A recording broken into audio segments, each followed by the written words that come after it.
Oh, we are back. We're here. How you doing, Val? I'm good. I'll be honest, I'm a little tired after a busy Halloween weekend. That's right. We have just dated the podcast. Yeah. I like being honest. Okay. I'm currently tired. In this moment, I'm a little tired, even though it's probably not going to be Halloween weekend whenever you listen to this. Valerie, it's not even Halloween yet. There's no time in podcast It is world. October 30th. It's true. That's how it always happens, but Well, that's because I saw you at antics. Fred again on a Wednesday before Halloween weekend even. Yes. It's been a long week for you. And Fred again's still going as we speak. Multiple days. But I'm good. Overall, I think, as we're talking about it, it's a busy time, a lot of good shows, a lot of fun things are happening. So Valerie and I were at Fred again, and then she texted me right as it started saying, "Not a phone in sight, just vibes." Oh my gosh, I know. If anyone listening went to the Fred again shows, hopefully. Actually, I did have another person say that they thought about our episode where we talked about phones when everyone had their phone up at Fred again. So, well, people did. I think that there's an appropriate amount of phone and then phone restraint. I think, during some of his more emotional moments in the set or like stuff. But yeah, there was also a decent amount of phones. There's moments, yeah. But good. I think that some of the observations are permeating now throughout the yes, they are. But yeah, we had a busy week and weekend, but very chill, cool episode with Vanessa who came in. Yes, Vanessa, who is a up-and-coming star / already kind of here star. I feel like I first got to know her from the DIRTYBIRD universe, and it's been really cool to see her start as like a name that you kind of saw in support to really now she's on her own headlining tour, and we got to hear a little bit about her rise and where she comes from, and it's exciting time for her. Absolutely, yeah. SoCal native who started in kind of the bar and club scene and just kind of theme parties, which we talked about. That was actually one of my favorite parts of the episode is talking about, theme parties and like their role in the ecosystem then and now. She has a really cool one that is New Year's Eve related. We'll have her describe. Yeah, no, exactly. I think she definitely qualifies as one of those people who has been around the club and music scene for a really long time, even before her own career as a musician and artist. So I really appreciate when people like that kind of find their own spotlight, because I think it's really valuable when you come in with like an understanding of the space around you and you really value like what the experience is like for attendees. I think it just makes like their shows like that much better. So yeah, 100%. So I love talking with veterans that have kind of started, even from bands, right? She started in a band. We've talked to numerous people that have had that like kind of evolution in their lives. So it's always cool getting to chat with artists in that space, and especially just making that transition to being a headliner now. Really excited to share this episode with you. Yeah, enjoy our chat with Vanessa.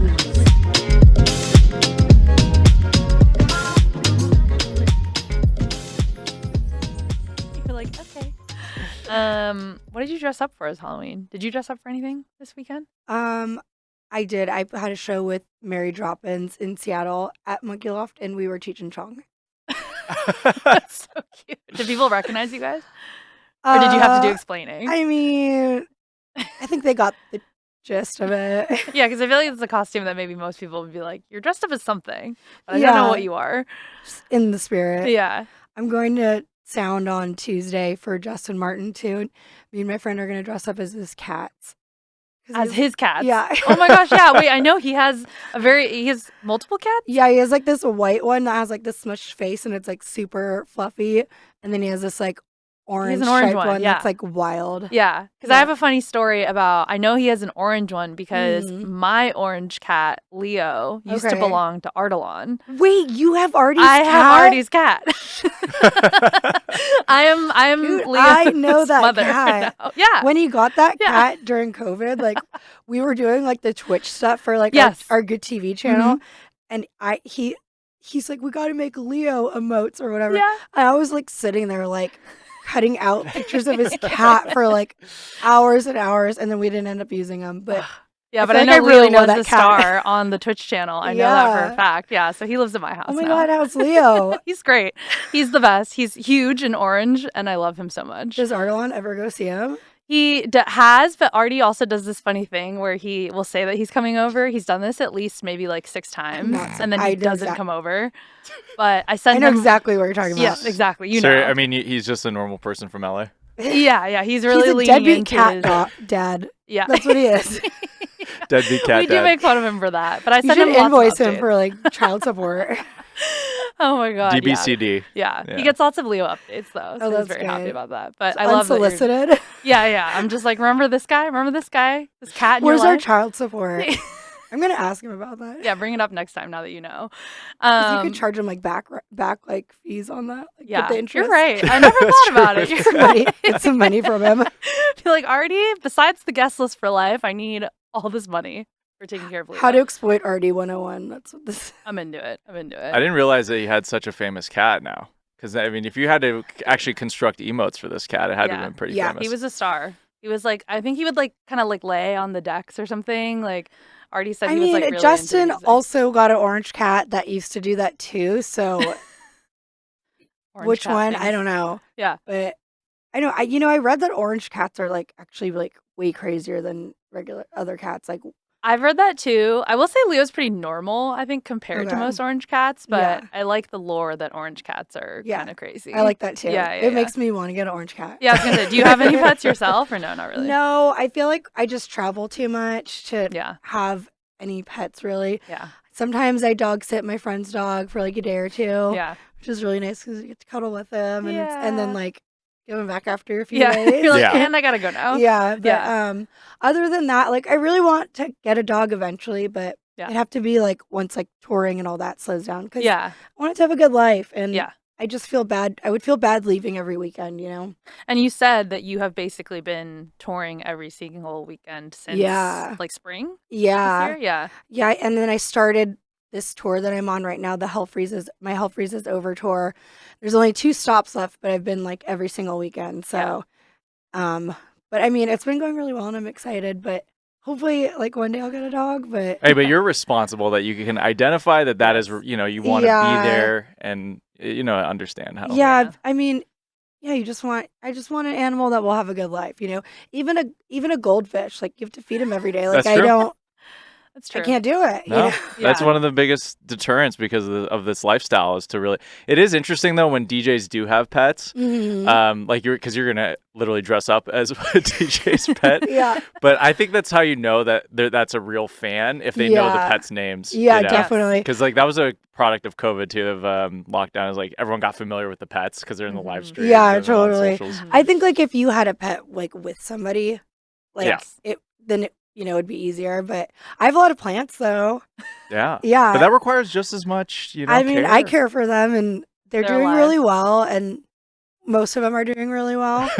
there's like one occasionally there's a fallen soldier, but it happens. But they, and that makes me happy like coming home and saying, "Oh my god, my plants are still doing really well." Like, I know it's not a pet, but still I really it's like alive. my plants. I think that's where you got to start. You got to start with the plant. That's where and then you could go to like maybe a smaller creature, maybe like a gerbil. I don't know. A gerbil. And then cat dog is like that real. That's like that. That's commitment. That's a tier below human. I have cats, and I will say I'm more home than a touring artist would be. But I have a fully automated house, which helps a lot. Like the food is automated. You've got that space age The litter box is automated. And it helps a lot. I will say it's a little bougie. We're living in the future. I will say I'm living in the cat future. My fridge doesn't even make ice. Like mine doesn't either. I will say that is like the why next are we level. living like mine this?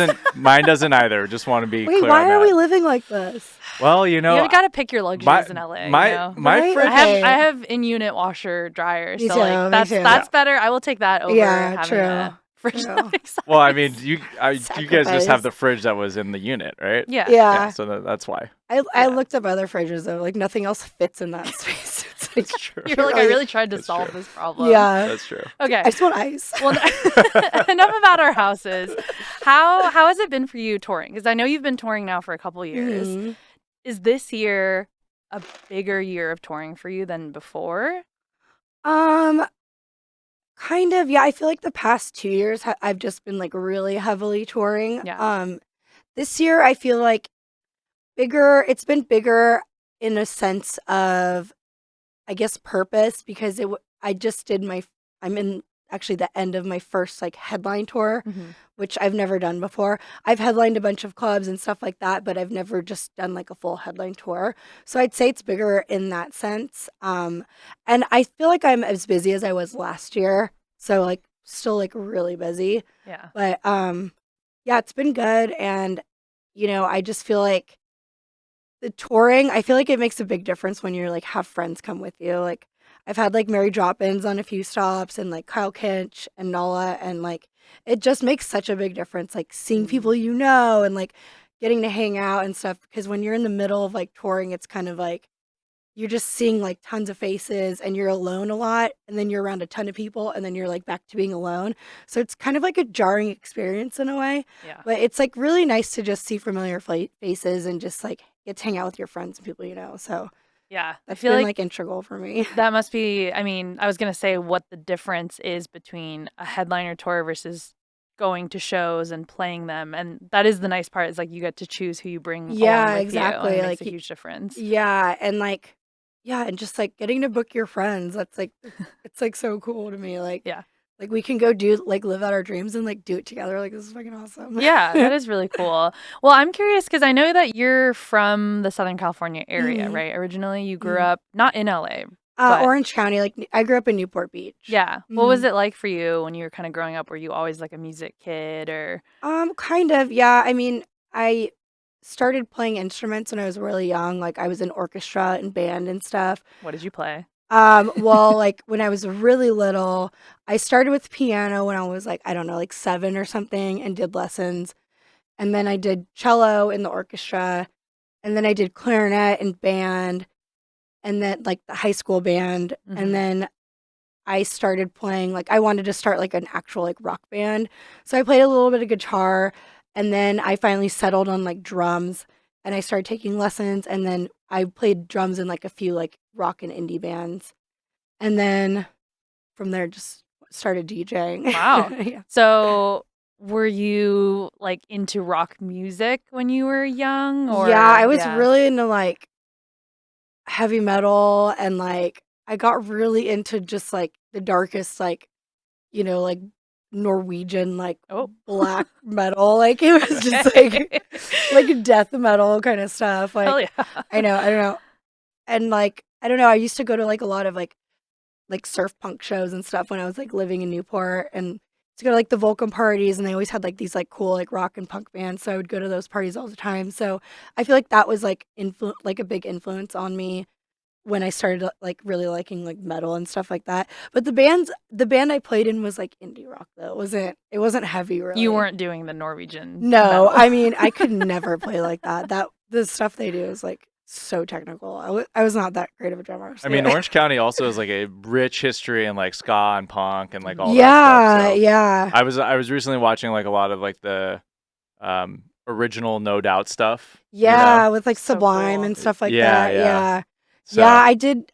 There were a few local venues around that had a lot of like cool bands like that. Like in a lot of indie bands too. When I started going out to shows, there was this venue called Detroit Bar, and like they had all these like bands that became like really big, and you could see them before they were big in like in this tiny venue. It was like probably as big as this room, and like I Nice. saw Modest Mouse there. Like Oh, that's sick. Oh, wow. like stuff like that was really cool to like be able to see. But Yeah. yeah, I feel like that might have been like a big influence in like why I liked like the metal bands and stuff like that. So when you transitioned into DJing, was it mostly like, did you start out on vinyl, or did you start out doing like house stuff, or? No, I started out doing like house. I've always been like a house DJ like over anything. But yeah, I started off with house just on CDJs. I mean, I didn't know anyone that like spun vinyl or even knew. I didn't know anything about it.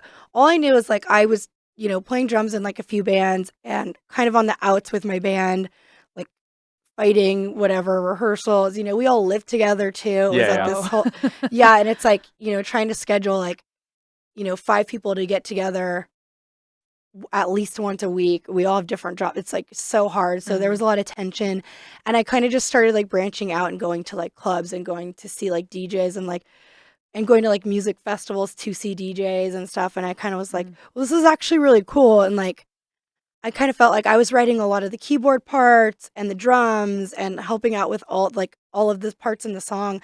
I'm like, I could kind of just do this on my own. Like, I don't really need anyone else. Like, I just have to figure out how to do this. Yeah. So I started DJing after I got like a controller, and just like some friends kind of showed me how to like hook it up to my computer and like kind of do that whole thing.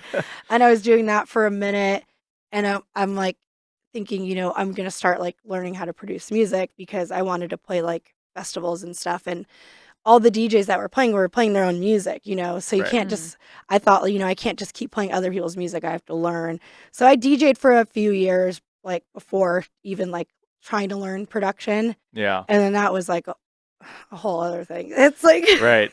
Well, no, it's awesome that you mentioned that, because we've talked to guests who like started in bands. Okay, A handful of our yeah. guests started Yeah. in bands, and then there was that separation of like, yeah, I think I could just do this on my own, Yeah. And then I think at that time when production software and then like controllers Mhm. became more accessible, you could just Yeah. walk into a Guitar Center, get a controller or borrow someone's, and then learn how to DJ. Mhm. That seemed to be like, it seems like for you, but for a lot of people, that was like a transitional period where it's like, oh, Yeah. now I can be my own entity. Yeah.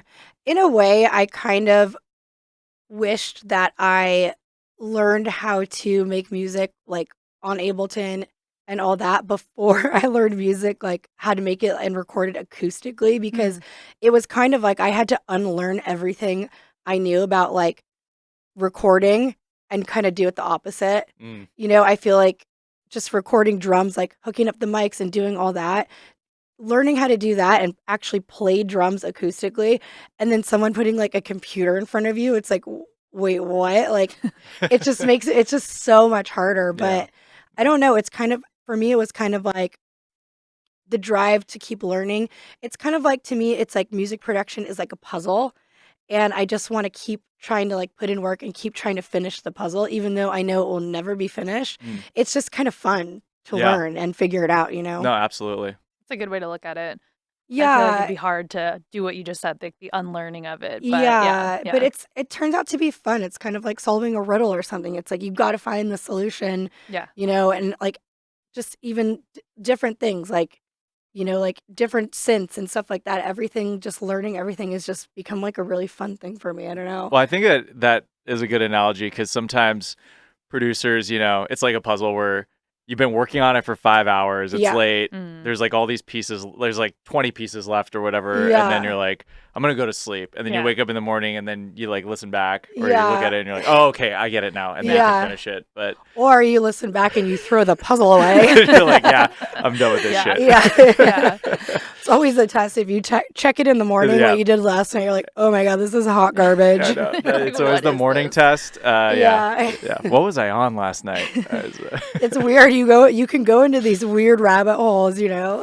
Yeah. So for you, it feels like kind of going into your past, like music always felt pretty for sure for you. Is that how it felt for you when you were going through it? Like you I knew you mean, wanted to pursue music? I know that I wanted to, but I just didn't know that it was an option, really, I was, doing like various jobs, bartending, stuff like that. I bartended for a really long time, and I didn't like it. I got over it. I hated it. Yeah. And I just didn't know that, like being a musician could be like an actual job, because everyone's like, oh, what's your real job? Or you tell your dad like, oh, I want to be like a musician. He's like, cool, get a real job, like. Yeah. So to me it didn't really feel like an option until I kind of like started being able to like pay my bills with money that I was making from gigs. Yeah. And then I was like, wait a minute, like I could actually like do this for real, like, and like not have to do this other job that makes me feel really bad inside. Yeah. It's important to listen to that. Yeah. So were you mostly just staying in kind of like the Newport, like that Yeah, area? mostly when you first- Orange County in the beginning. There was like a few promoters and like clubs like around there, and I started playing, like playing their shows and kind of drawing a crowd, so they would book me to open for like bigger artists.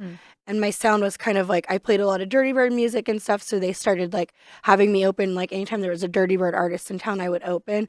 And that's kind of like how I got like linked up with all the DIRTYBIRD guys.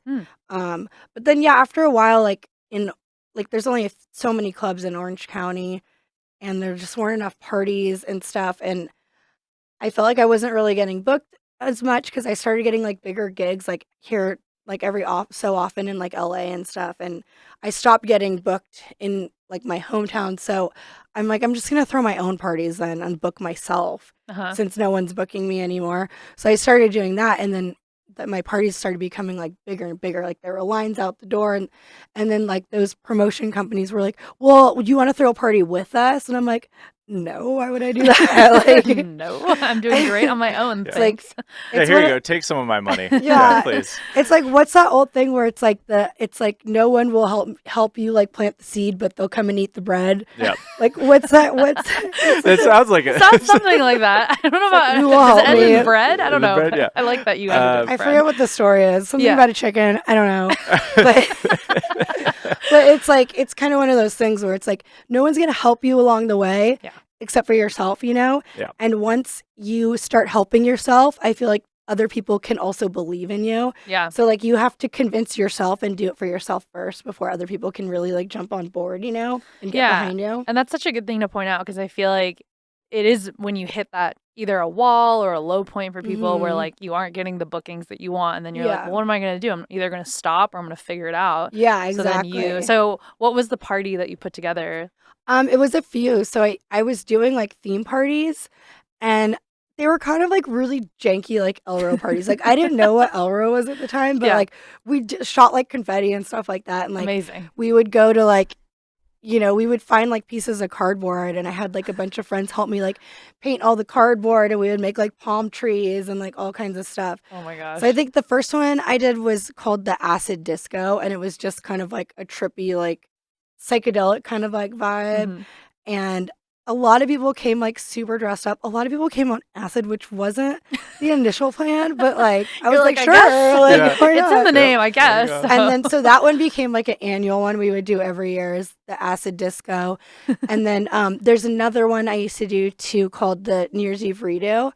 And it's basically, so me and all my friends were like bartenders and servers and just worked in the nightlife.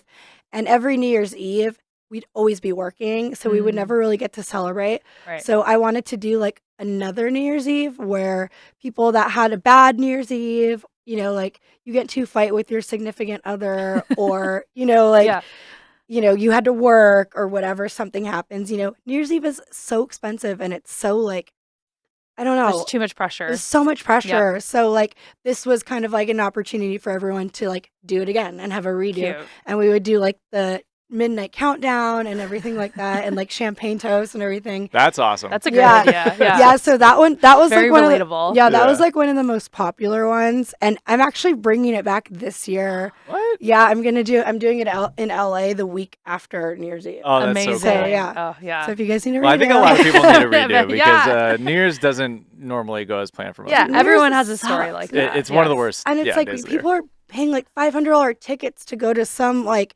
fancy thing where they get like a free glass of champagne. It's like, screw that. Like, we were just talking about how Halloween is like it felt like the Super Bowl of like our industry. It's definitely like Christmas. Yeah. But I've always said that like that New Year's is like Black Friday, you know, because it's like it's purely a money thing for us, right? A lot of times, and then, you know, people are booking like 3 gigs on one day. Like flying between different states. Yeah, it's definitely the DJs, like we are everywhere, marathon, like on New Year's Eve, because it's like they'll do the same thing last Halloween. They'll do like a whole New Year's Eve weekend, you know, kind of thing. But I feel like the crowd reaction at a lot of New Year's things is just not as. It's just not the same. It's not as expectations good, are too high for New Year's Eve. Yeah. It's like and everyone's like, just this so is it. Yeah. But everyone's just like, this is it. We're gonna start over after this, and it's just like, oh my god, like, wait, you know, it's just another day. Yeah. So I don't know. There's too much pressure, and everyone. It is a big amateur night too, you know. Yeah. Well, that's cool. You can redo. I think I'll need a redo. So yeah, that's the other thing. Like maybe you drank too much on accident. Exactly, You pre-partied too hard. It's okay, redo it. Redo it. Oh my gosh, Well, I'm glad you're bringing that back. I'm kind of curious, like staying on this like kind of theme parties. We're seeing like theme parties in the last couple of years have like a huge resurgence. Yeah. In fact, I feel like for a lot of clubs and promoters, theme parties are keeping them in business. Whereas like years ago they would have booked up and coming artists or DJs. Right. Now it's like Selena night or like techno night or you know, or like Shrek rave. Shrek rave. No, but like we're in like the golden age of theme parties. Although a lot of people have bemoaned that like they feel like it's kind of taking away. But this is like a big part of your come up. So what's your relationship, or what do you think about like theme parties and like the scene?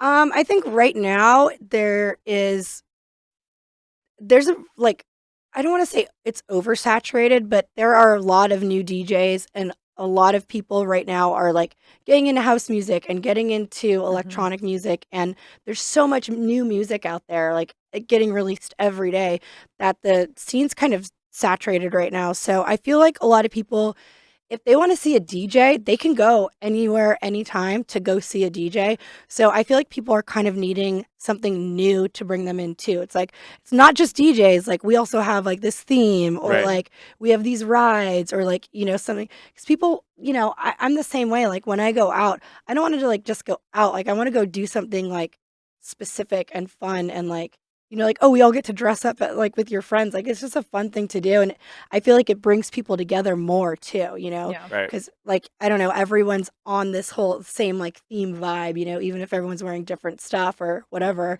it's like kind of bringing the people together even more. So cool. I feel like that. Yeah, I do. Sorry. Keep going. No, that's the end. Yeah, I was going to say, I do kind of like it too, because I feel like it has something to do with, you know, the younger generation doesn't drink as much anymore. So I feel like it's actually a good thing, because I feel like people are a bit more tuned in to like having a good time in a different way, like not just being like blacked out at a club. Yeah, definitely. I'm wondering, did you feel that way when we did that party at Dave & Buster's earlier this year? Yeah. Well, I mean, that one, I think, well, that's just an interesting one, because I think drum and bass, like being a big thing for people. We did a DNB party at DNB. It was like amazing. But I was just, because Valerie was there, and then like where in the Hollywood Dave and Buster's, just like in the middle. So like by the skee ball machine, like you know, believe it or not, in the middle of this Dave and Buster's, they have a huge like DJ booth production set up, and they do DJ nights there all the time.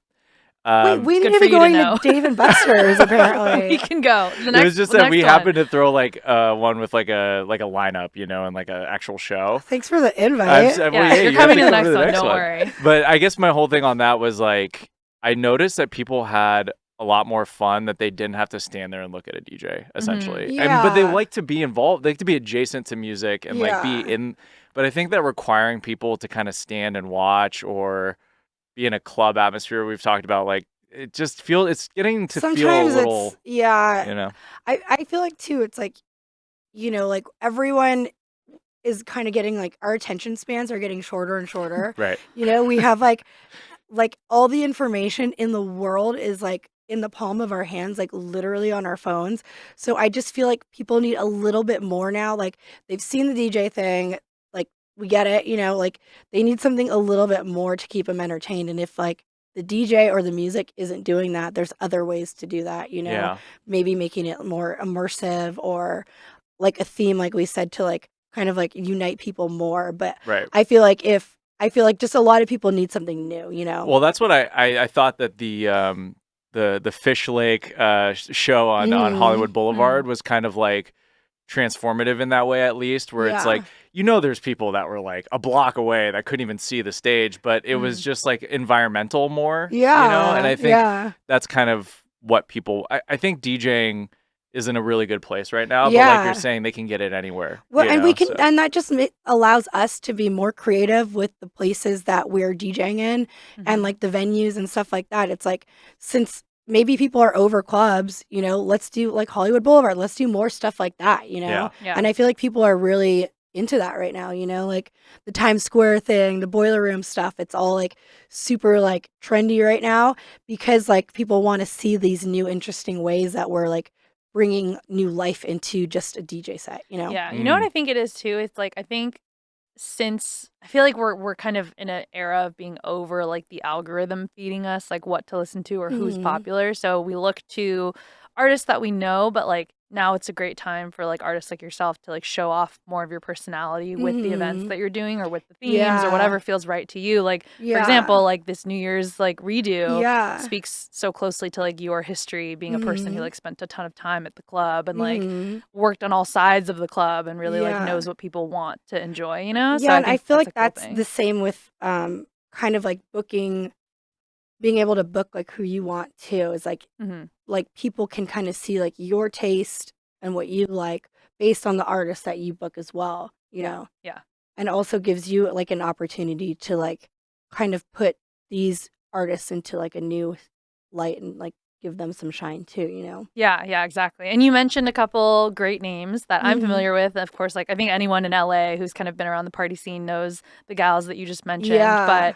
But did you meet them and like feel like they were the right people to bring along in the LA scene or Yeah, you know, Alyssa Mary Drop-ins, we actually go way back. I used to book her for my theme parties back in Orange County. She's played like a acid disco and a redo party before. Gosh, That's awesome. So like we go way back. So I'm stoked that she's making music and touring and doing great. And like I'm stoked that we're like working in the studio together now and stuff. I feel like I was kind of busy like touring and stuff, and she was too. And now we're like able to like come together with our like all this newfound knowledge and just like work together, which has been really cool. Yeah, that's amazing. Yeah, and then Nala's like one of like my really good friends. Like I feel like we're like each other's like emotional support when it comes to like touring and just kind of like being just women in this like male driven industry. So we have a lot to talk about and like kind of vent to each other a lot, and then just like try to work out solutions for each other and just help each other out a lot. So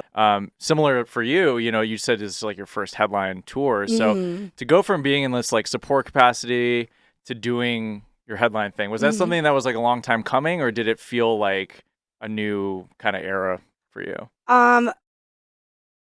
I mean, a little bit of both. I mean, I felt like it was a long time coming. I'd been touring like since 2018, and then, you know, pretty heavily in like 2019, and then COVID kind of just like put an end to that, and then kind of building it up again and like touring a bunch and stuff. And I feel like it has been coming, but it's also definitely feels like a new era as well. Yeah. Because yeah, it does get frustrating when you're doing the opening slots all the time. And you know, I feel like there are some DJs that, you know, we started DJing before we started producing, and there are other DJs that produce before they DJ. So like you know, some DJs might or producers might make like a big hit, and then they'll get bookings off that. Sure. So they don't a lot of times know what it's like to open these festivals and open these clubs and stuff like that. So like they don't really have as much range as other people. Because, you know, you really have to know how to work a crowd. You'd have to know how to bring people up, and you also have to know how to take it back down, because you have to make some room for the headliner too, because you're just the opener kind of thing. So Totally. I feel like I had been doing that for a while, and, you know, it kind of was getting a little old for me, but I also understood that I had to do that in order to like kind of show people like what I can do and what I play, and for people to get to know me. And like I was slowly like moving up on these like slots and on these festivals and stuff. And so yeah, like doing my headline tour like I don't know, it definitely like marks like a new era for me. And I just feel like, I don't know, I feel really accomplished that I got that far, you know? Yeah, I'm just curious also. I mean, that's awesome to hear you describe that. I think that's like a really, that's why I always feel like people who were open format or came from like the club scene are way more prepared to be headliners in that sense, that they can like the nuances of being a headliner, constructing a set, crowd control, selection.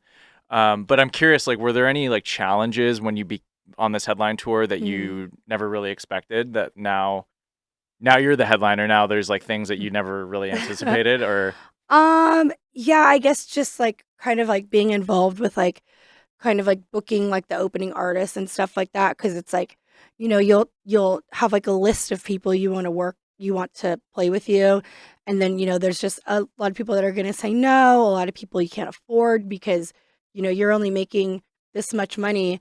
And like what a lot of people don't know is like when you book other artists, like the club doesn't pay them. Like you're paying them out of your money. Yeah. So like a lot of artists you can't afford because you just can't pay them that much because you're not even going to make that much kind of thing. And it's like a balance because like you want to have a good lineup, but like, you know, especially for a lot of these like, you know, maybe not even the direct support, but like the support act before that, sometimes that artist actually isn't even making any money. Like, I don't think people even realize, like, with the travel costs and things like, you know, in this current state, like a lot of artists tour to break even. Exactly. I think it's like every time I hear someone say like, "Oh, I'm gonna get into DJ for the money," I'm like, "All right, like, you're like, okay, well, call me after 5 years and let me know like how that goes because it's like you know, unless you're like the top touring DJ, like you're not going to be making like stacks of cash, especially like when you're just like coming up and learning like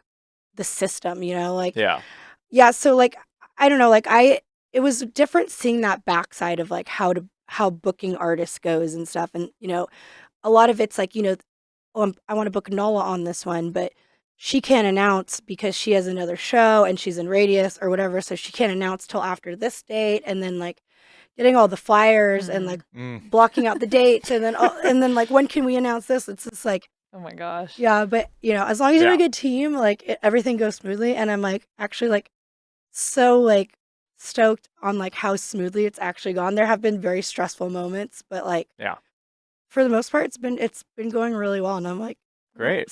Yeah, really thankful for that. And, you know, get those spreadsheets going. They I know. No, for real.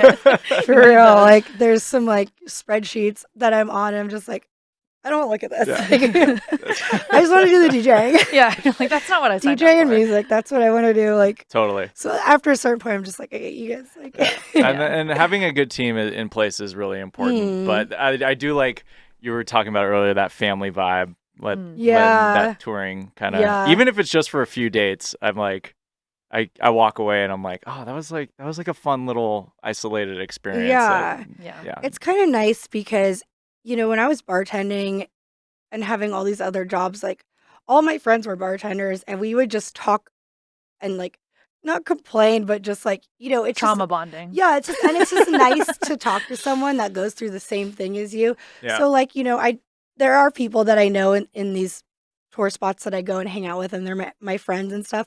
But it's just nice being there with someone that you're having a shared experience with, or that someone else that understands what you're going through and can relate, and you guys can just like talk as like coworkers, like anywhere else, like in any other kind of job. Yeah, well, that's why when you said like that trio, or you guys as a trio doing this tour together, I was like, that must be so nice because you guys have so much in common in so many ways, and just like you said, being women DJs. Yeah, and like when I started touring, I feel like even in like 2018, 2019, there were not this many touring women and like producers, and now there are, and like I'm so stoked on it because it's like I feel like we have a really fun, cool like girl gang going on. Like all the girls are just like pretty much all together, you know.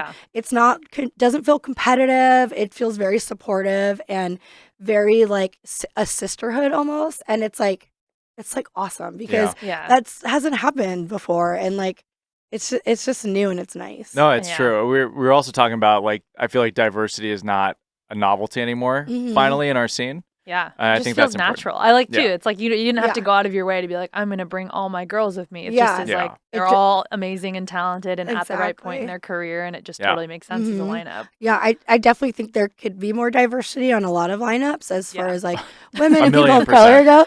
But you know, as long as there's other women and other people coming up like that, then we can do our part to help others too. You know. Yeah. One other thing about touring that I think doesn't really ever get mentioned that I've kind of noticed is that it's the only time when you're like, I don't know, you're in like some random city like Philadelphia on a Thursday, but you can actually spend time with artists and like actually like have good intimate like hangout time, because I always feel like if you're at a music festival and you're in LA, it's a freaking circus. Like no one is actually paying attention to what's going on, and there's just too much. There's so much. I just love being in a random city on like a Friday night. Totally. You go out, get food after or something. It's just like those are the times I think that touring is really important to building meaningful connections. Oh, definitely. Yeah. I interact with people a million times at our shows backstage in LA, and I don't Mhm. feel like I could ever and like really connect. And you're definitely Mhm. not getting lunch. Like, let's be Yeah. honest. Like, you're Yeah. not doing that lunch if you say it, you Yeah. know? I So, feel like I've had a lot of good times and like good bonding moments at like festivals, but it's always like it's never like in LA really. It's usually like, like East Orlando or yeah. like Yeah. Mexico or something like that. But Yeah. like yeah, there was one tour stop in Phoenix that it was me and Nala. We were playing this like where it was like a Burning Man type of like warehouse place. It's this place called Walter Warehouse. It's so freaking sick. There's all the Burning Man cars and art cars Oh, are inside. cool. It's Oh, so that's awesome. and everyone's climbing on them. It was really cool. But Whoa. like Weston ended up being in Phoenix too because he was playing like another club. So then like the three of us just went and got sushi together, and like we all just walked from our hotels and like got sushi, and like it was just a nice experience. It was like a nice dinner that Yeah. like we wouldn't be able to have that kind of like quiet, uninterrupted like bonding kind of time if we were in the club, because Yeah. there's just people, and then there's everyone's drinking, and it's just like you said, it's just it's like a whirlwind almost. Totally. Yeah. Are you good at making music on the road, or are you like a need to be at home in the Um, studio kind of gal? I don't know if I'm good at making music in general, but I used to just like start beats and stuff on like airplanes and stuff, but now I feel like I kind of reserve time just to work in the studio. Mhm. Like the past 2 years I've been touring, it's was really stressful and really hard for me because in between like touring, like during the week, I would come home and then like be stressed out working in the studio trying to finish music Yeah. and having to do like laundry and unpack and all this other, social media and all this other stuff, and then booking flights and then have to leave again for tour. And it was just like a really stressful time for me. Yeah. And I kind of figured out this past year, like I usually take a lot of January off. So I'm like, I'm just going to take January off and that'll be my studio time. And I'll just make a ton of music in January. And then the rest of the year, I'll work on music like here and there, but it's nothing where it's like, I need to finish this song, nothing Yeah. that stressful. So then finish all this music and it comes out like throughout the year.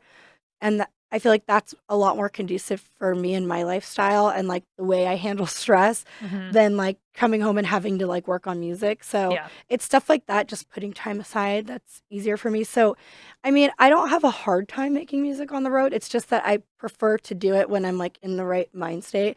So I usually block off time for that. Yeah. But I can if I need to finish like a remix or something like that. Like it's not usually too hard for me. I usually bring like a little tiny like it's like a micro Korg or something and like just do it with my headphones and stuff. Yeah, I can just only imagine because I feel like I'm the kind of person who operates the same way where like if I know Yeah. I have other things to do, I can't really Mhm. focus on like creative free time space in my Yeah. brain. So that's great. That's great that you can like now that you've done a It couple took me years. some Yes. yeah, it took me it was a learning process Yeah. for sure, and, Yeah. like, I think everyone's different, so it's a lot of, like, trial and error, like, what just works for you personally depending on what kind of person you are and, like, Mhm. like, how you operate, Yeah. So it's different for every person, and you just have to find what works for you, Mhm. and for me, that took, like, 4 years, but I'm in, like, a really good spot right now, so Yeah. I feel like I'm gonna stick with this program as far as it goes, so Yeah. it's been working out, Yeah, if so it's we'll see. working for Yeah. you. And then you kind of mentioned that when you started DJing, it sounded like you were already kind of in the DIRTYBIRD sound universe. Mhm. Did you ever like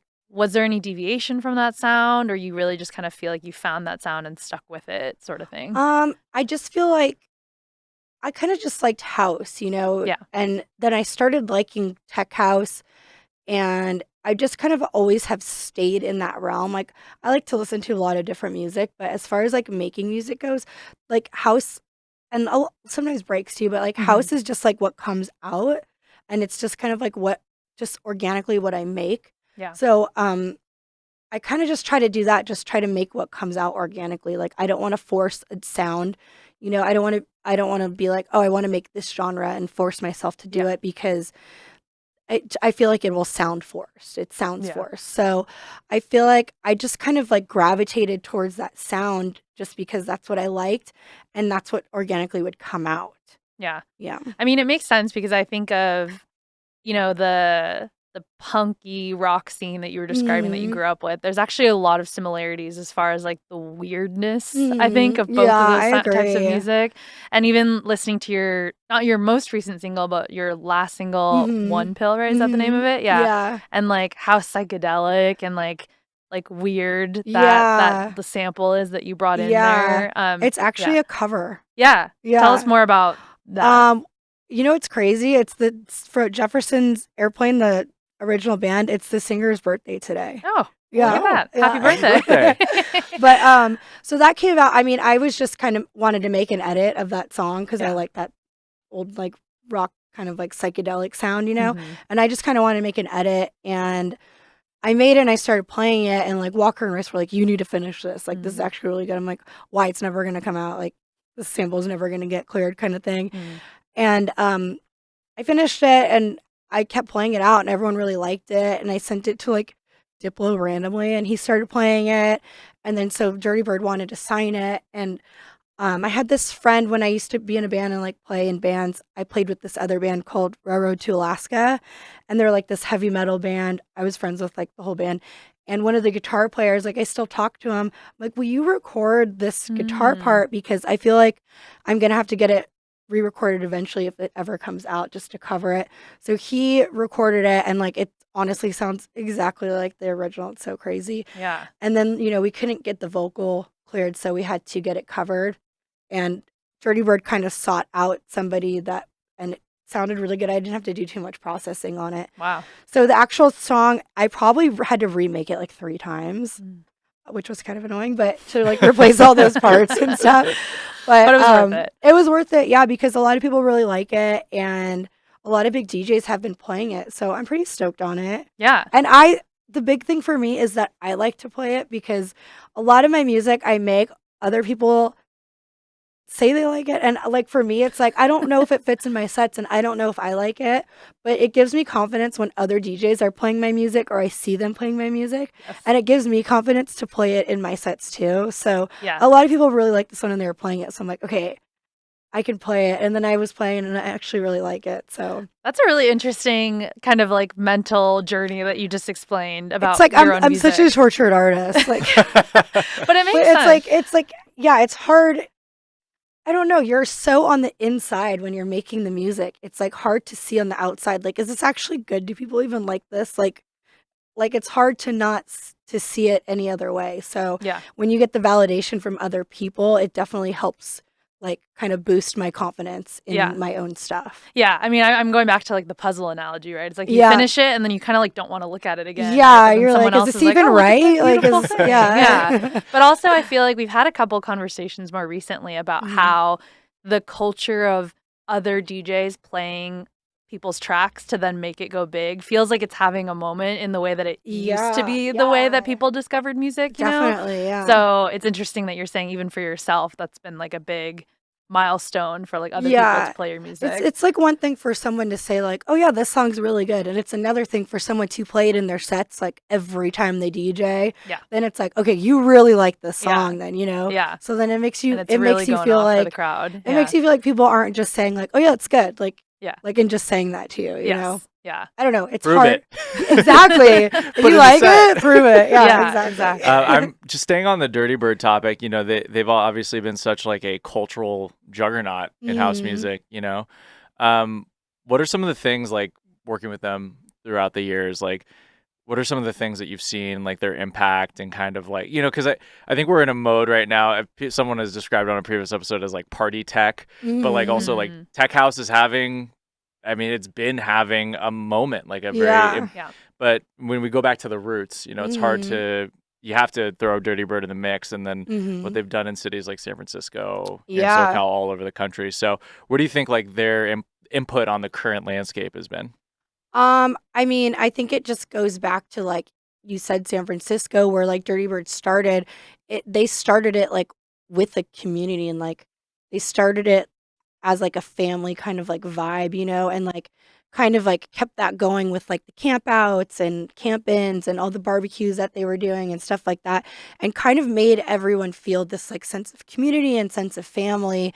And I feel like that's a really important when it comes to like the rave scene and like house music in general, because that's what it was built on, it was built on plur and like community, and I feel like that is what makes it so special and what makes people have such a big connection with raves and with this electronic music. So I feel like we need to just keep that up too. Yeah. A lot of people need to be reminded that like a lot of people don't know, because there's so many new people in the scene. They don't know the origins and they don't know the history of electronic music and house music. So as long as we keep educating people and people keep learning where the roots are and know that we need to keep that up, I think it'll keep going in a positive direction. Do you think, though, that the community aspect in some of these things is fading?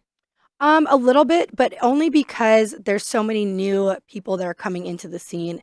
And like, with house music and tech house becoming so popular, of course there's going to be new people that are coming into the scene and they want to go to these parties and these festivals and stuff. And like, when I started going to them, I was going with seasoned festival goers and people that have been raving, for so long. So they kind of like had taught me the kind of rules, not the rules, but like they taught me like the vibes and how it is, and a lot of these new people, I don't know if they have that community like to teach them how it is and like how it was and how it should be.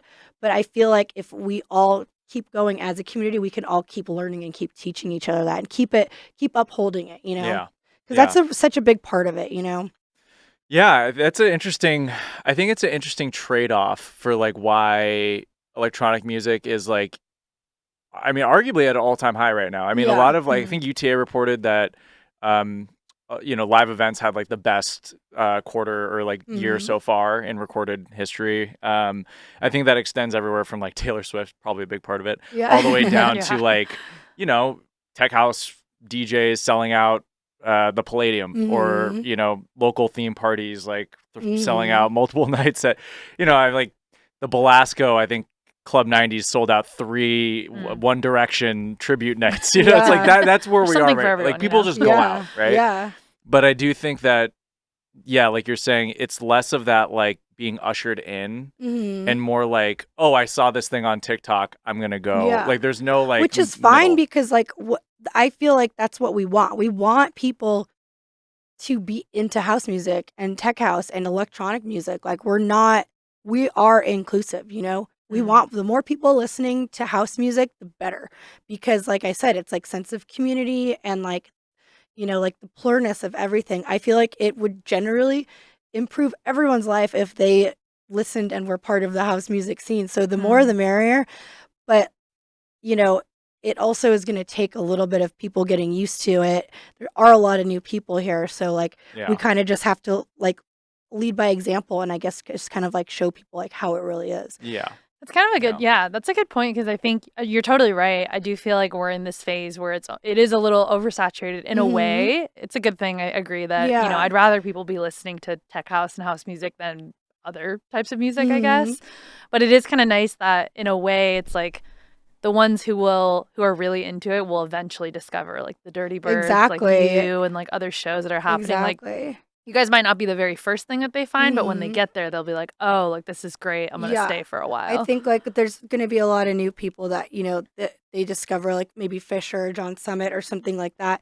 And maybe they go to a few parties and then they're just there to party or something and they're done with it after that. But there are going to be some true house fans that are created through that, just from the popularity of it. So, well, I mean, there's plenty of people where that's the natural progression, right? They started going to some EDM, like EDM shows. Like, Stevie Aoki. They started at Swedish House Mafia. We all start somewhere. We got to start somewhere. They went from Swedish House Mafia, and then they're at Crossed or they're at Form Arcasati. Something like that. But like, there is a good progression, I think. I just wonder.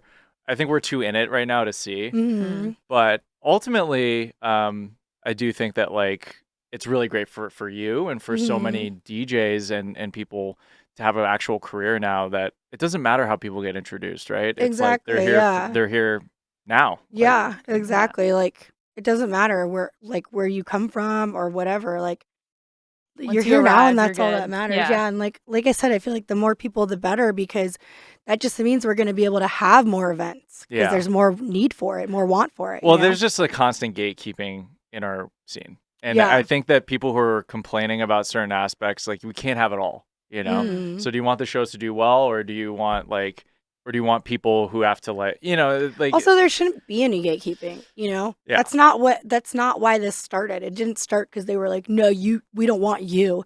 It started because they're like, yes, everybody, you know? Yeah. So Yeah.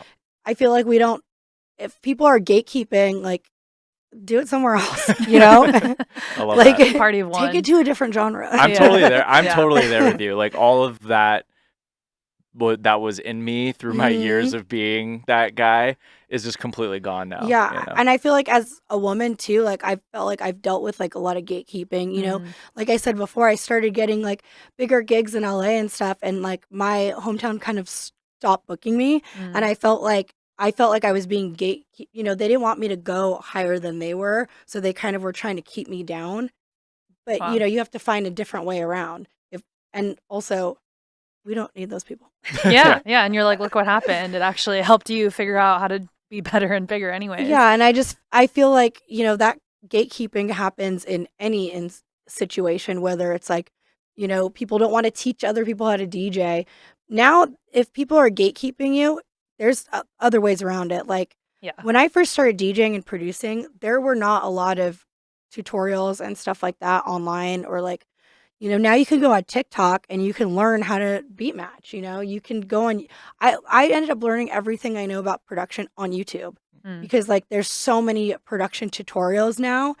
And in the beginning, I like somebody like sent me like some downloaded like videos I like watched and stuff. But like now I feel like you can learn so much.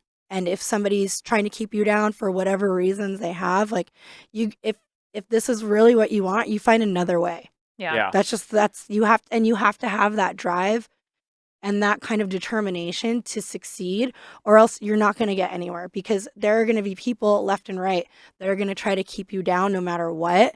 And if you let them, that's what's going to happen. You have to find a way around. That's the only way. It goes back to what you're saying about like, you know, for women in the industry, and especially what you're describing with your tour, like there isn't that competitive sort of element. And I think that's important, because the thing that I hate the most is when an artist is like preventing the younger generation from also being included because they're afraid of like losing their position. Yeah, see, that's like on them. That's like their own insecurities. Yeah. And like there's room for everyone.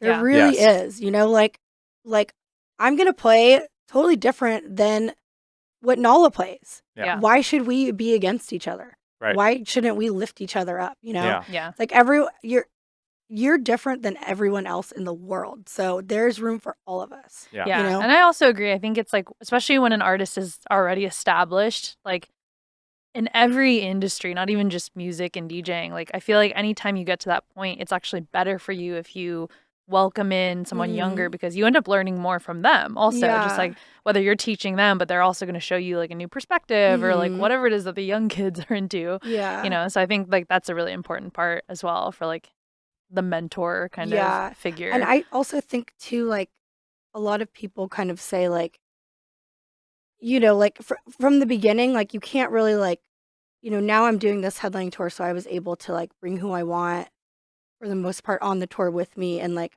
other women and stuff like that. But like you can't do that stuff when you're starting out, because you just don't have like the power to do that really, you know, like you're still trying to like get to that point where you can. And I read this analogy a while ago where it said it's like you can't pull other people out of the pool from drowning if you're in the pool drowning too.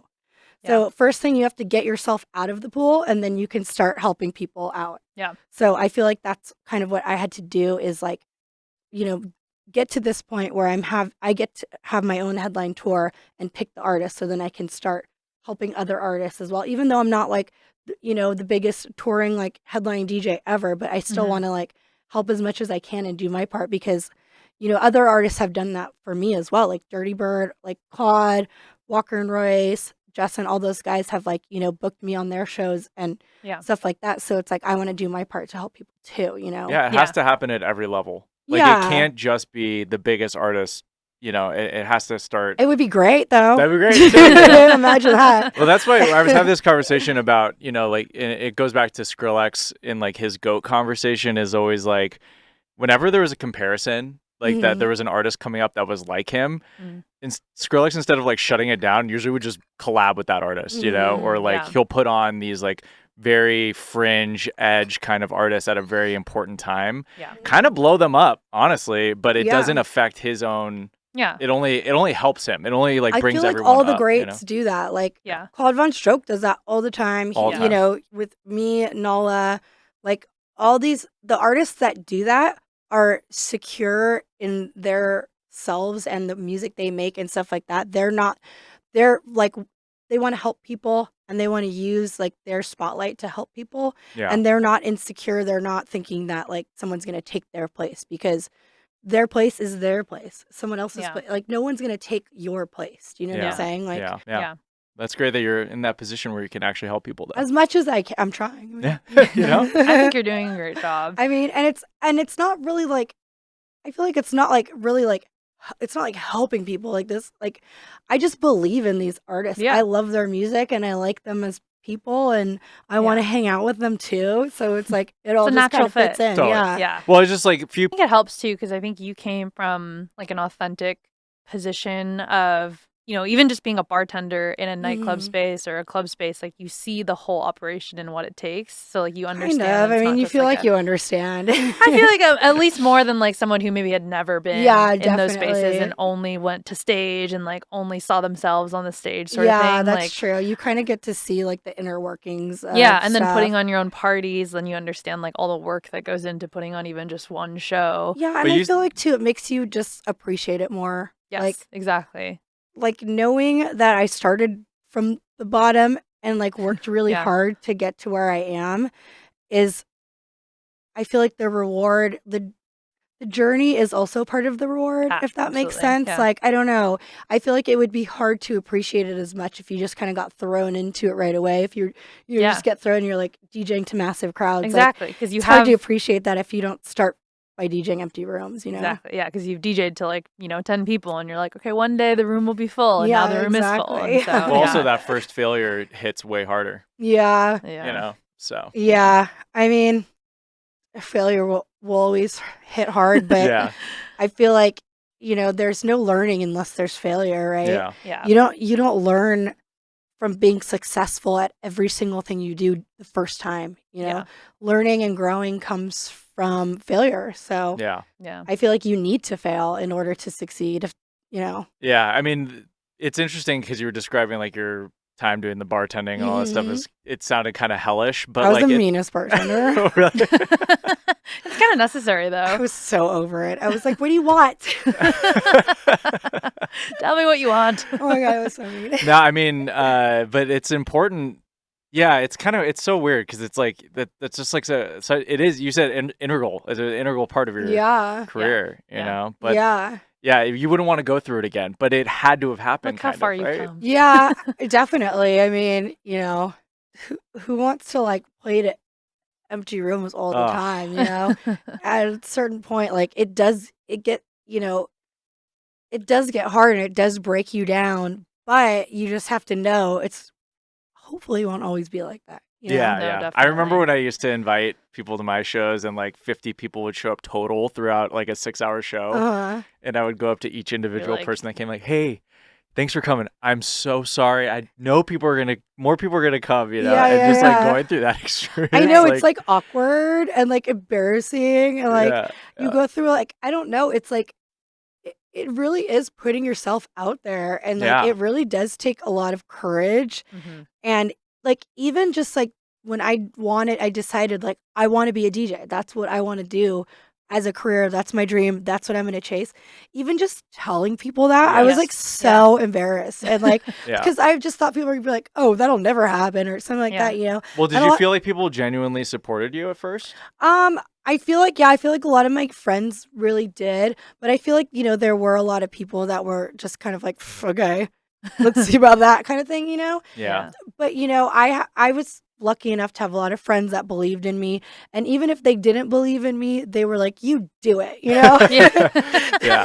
Sometimes that's all you can ask for is Yeah, just the exactly. encouragement At least of, they like, threw a like trying on the something. Facebook post, and then Yeah, and of course they would want to come and stuff, whether it was to see me succeed or to see me fail. Either way, they're still in the room. But So you did notice Oh that my gosh. that the support was a lot more probably vocal once you did make it. You know, I sure. mean, I don't made what? Made what? Yeah. Well, I mean, at least even started to do something, right? Yeah, Because you know, I have a lot of like old friends I haven't talked to in a long time, and they'll like message me on Instagram or something, and be like, "I really like this new song. Like, Aw. I see you out there like grinding, like keep Doing it it. up and Yeah. stuff." Honestly, And it's yeah. like it's really nice. Like, Yeah. and like I don't know. I just feel like even if they didn't believe in me in the beginning, and maybe they still don't, they're kind of like, "All right, like I see what you're doing. Like, good job. Like, Yeah. keep it up." Like, I mean, I think the older you get, at least I feel this way. It's the older I get, the more I'm just like happy when people try something. Like whether or yeah, not they definitely. succeed at it, I'm like, it's hard to do stuff Yeah. nowadays. So it's like, And I think the older yeah. you get too,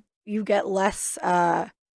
You're like, okay, this person wants to be a DJ. Like, do it. Go for Like, it. Yeah. like Who's what? stopping you? Like, why would you ever tell anyone to not follow their dreams? It's Yeah. like, and I feel like when you're younger, you don't really understand how like maybe like someone says like I want to do this and like laughing how that it's like oh whatever like that might not be a big deal to Mhm. you, but like growing up like being older, you kind of see like how stuff like that can actually be detrimental to someone. Yeah, You know? totally. So like Yeah. I just kind of like I always just feel like just support people if that's what Yeah. they want to do. Like it's not gonna hurt you in any way, so just let them do it. You know? Exactly. Yeah. Yeah. Well, we've kind of started hinting at things that you're up to. I mean, your tour's almost over. You're Mhm. planning a New Year's redo party, which is Usually do. very This exciting. is like the first time I've announced it. I know. I'm excited Hey, to I'm hear putting it this. on the cal. I love this. Yeah, put it on the calendar. Yeah. So tell us what else is coming for you in the next year, which is very soon now. Well, yeah, like you said, I have it's like the end of my tour. Mhm. I have like 2 more stops. It's DC and Austin and like next weekend or 2 weeks. And then see after that, I have just more music coming out. I've got some music coming out on I don't know if I'm supposed to say, but I have new She music. has new music I have coming. new music coming. Lots of new music and like I know my tour's over in like a few weeks, but I'm not done touring yet. So Yeah, I'm I was gonna doing say, are you taking a break or like how? No. Yeah. No.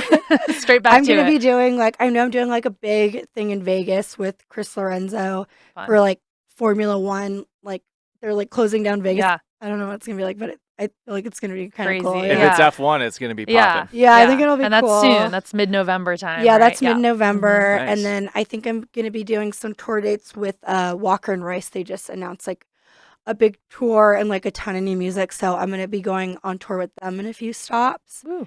And yeah, just hitting up a few more stops, and then I think Groove Cruise in January that I'm excited for. Fun. It's And my then first Groove Cruise. I love it. I love a rave cruise. Yeah, They're scary, but they're fun. I know, right? It's gonna be a lot. So the new music that's about to come out, is this Mhm. stuff that you worked on recently, or like you said, like you have like times that you kind of make music? I And probably started it like in January last year. Oh, wow, And yeah. just like finished it like throughout the year, like Okay. finished all this stuff throughout the year, and just kind of like had been stacking them up. So Mm. this one I did probably like I don't know, I want to say like 6 months ago or Mhm. something like that. Like fully finished it maybe like 4 months ago or something. Wow. Yeah. But yeah, it'll be good. It's like 90s dancey vocals, like Mm. so yeah. Very fun. Yeah. That must be a trip to like work on something and then kind of like shelve it for so long, I feel like it never gets like fully shelved. I like playing it out maybe. pick at it, Yeah. play it out, test it, Mm. do some tweaks, like oh this like I didn't get the reaction I wanted. I'm going to change the drop a little bit, like stuff like that until it's like fully done. Yeah. And then just playing it out a bunch. So I feel like it never like gets like, put on a shelf and like gets put away. Yeah. So I feel like it's like I'm always like working on it, but I'm excited for people to hear it and see what they think cuz it's not like I don't know, I feel like my music's kind of everywhere. Mm. Like this last one I just put out is like really techno-y, and then this one's going to be like really like 90s house vibes. So I'm curious to see what people think, but I hope they like it. I don't know. Yeah. Yeah. I feel like people are down for a little variety nowadays. Yeah, I think so anyways. too. Yeah. Yeah. And then 2024, you're going to be still on tour, right? Yeah. Yeah. Still fully Forever. out there. It's not going to stop. It's not going to And stop. then when it does, you'll get a dog. Yeah, exactly. Exactly. There you go. So when I'm like 50, That's a perfect time. Hey. Yeah. a little crusty white dog. Yeah. That's perfect. With like I saw people were doing that as a Halloween costume too. know. Last minute crusty white kinda dog. epic. Well, amazing. Thank you for stopping by. Yeah. Excited for all that you have coming up. Thank And you. good luck with the rest of tour. Yeah, thanks for having me. I hope Thank you for being here. hope I stayed on topic. Oh, it was perfect. It was It was perfectly just on the right topic. amount on topic. Okay, great. Shout out Icon Collective for having us. Jose on the ones and twos. Thanks, Jose. Thanks, Jose. All right, we'll see you soon. Bye.